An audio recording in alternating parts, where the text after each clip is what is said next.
Hello and welcome back to Our Sweet Sunny Days.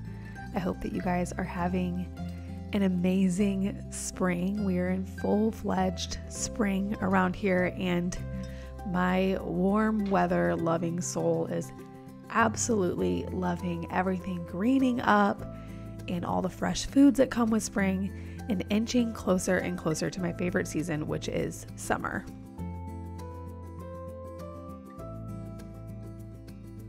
If you are new around here, I share a new video every week sharing little details and tidbits of my life as a young homemaker and mother of one.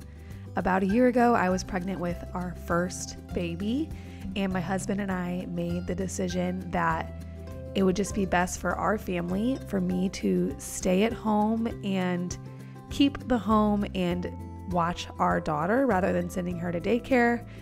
And this channel is just sharing my journey with becoming a keeper of the home, learning how to be a mom, which is definitely a learning process. I only have one child, and so you guys will watch me learn how to cook more and do things around the house and be a mom. That is what this channel is all about.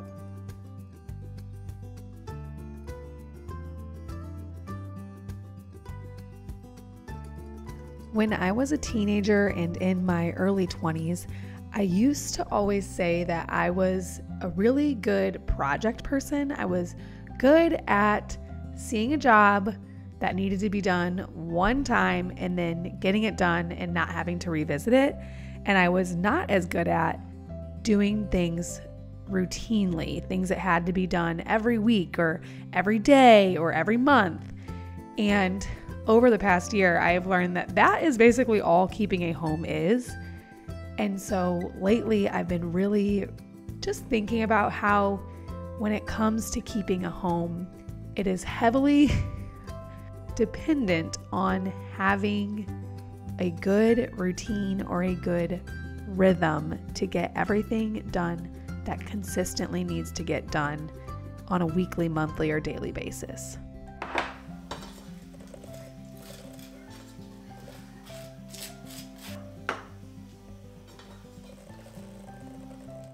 I want to share with you guys what that looks like in my home, because I say all of this and I really wouldn't consider myself a routine person.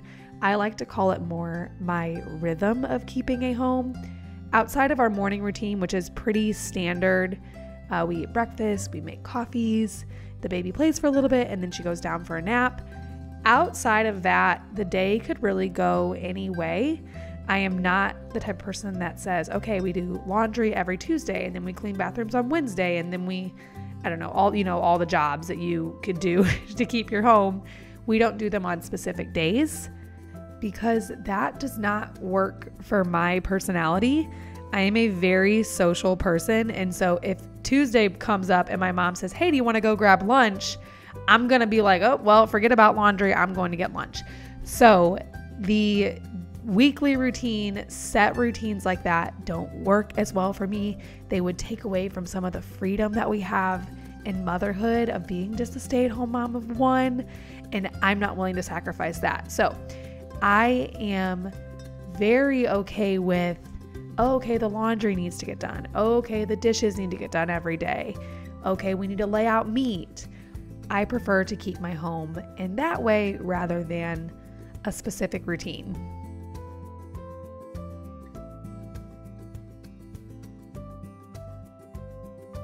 I would like to also add that this same sort of rhythm and not routine mentality carries over into the baby's naps as well. I realized really early on that if I was going to be the type of mom who really, really, really cared about a nap schedule, that I would not have the freedom of motherhood that is so valuable to me, because I would be constantly needing to get home for a baby's nap. So I have the extreme benefit of having older sisters with a lot of children. Two of them are on YouTube. You guys know them, Farmhouse on Boone and Our Oily House. And I got to watch them and realized they don't worry about the baby's naps. If their older kids have an event at 3 o'clock, regardless of whether the baby is sleeping, they wake up, they go, and they make it work.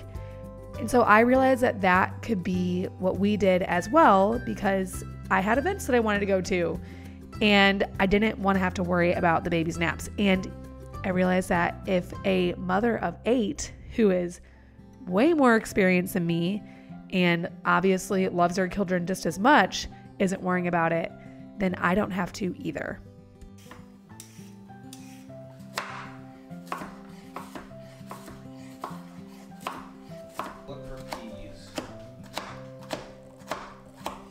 Obviously, one of the most prominent places that you would see my homemaking rhythm rather than a routine or a schedule is in the kitchen. So I am not an experienced enough chef to not meal plan at all, though I do see myself getting a little more rogue the more often that I cook. Right now, it works really, really well for me to just have a general idea of what we are going to make that week, just so I know what needs to come in on the Walmart order, if we need to get anything special from a specialty grocery store, things like that. And then I never set a specific day. So I don't say, okay, this meal as an example, we're going to have steak fried rice on Tuesday night, and then on Wednesday night, we're going to have pizzas. I just say in a meal plan, this week we need about 4 meals because we have one event out. And so these are going to be the 4 meals. Make sure we have the ingredients for them. And then we just make whatever we're feeling or whatever we can get thawed quick if we forget. So that is what the rhythm looks like in my kitchen.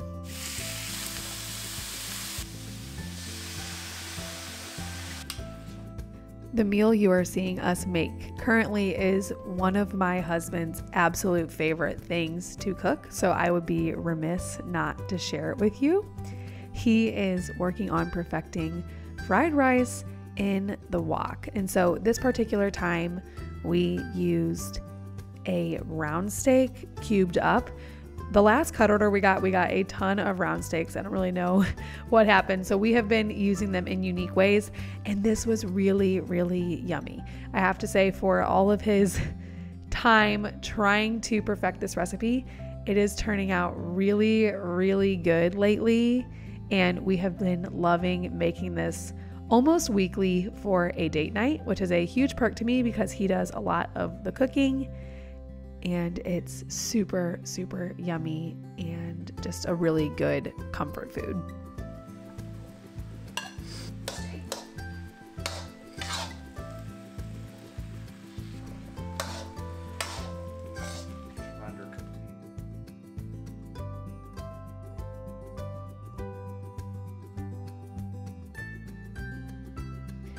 Going back to talking about the rhythm of keeping our home, another thing that constantly needs to be done, it needs to be a regular part of my homemaking rhythm, is decluttering and keeping cabinets and spaces tidy and clean.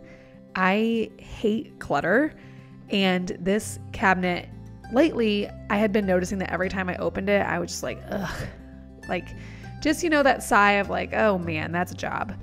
And so I have been trying to, in my homemaking rhythm, not ignore those types of things and let them get out of hand, because this really only took me like 20 minutes to clean out this cabinet, get rid of the things that we're not using anymore, go donate them, kind of restructure it to where things we use frequently are within better access. And that adds so much value, because now every time I open that cabinet, which is a daily thing, I think, okay, it's totally done. I don't have the sigh of like, oh, darn. I am actually just happy. And so this has to be a regular part of my homemaking rhythm.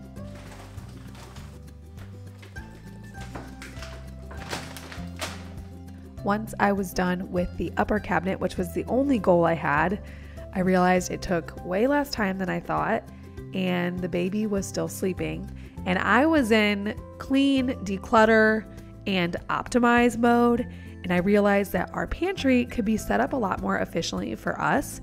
So I set out to solve that problem. I moved stuff that we were using regularly that was in a very inefficient spot to a way more easily accessible spot. And then I shifted some of the stuff that was right front and center that we were never using to the back to where it could be accessed and seen, but it didn't have to be in your face and wasn't taking the more desirable spots from things that we actually use.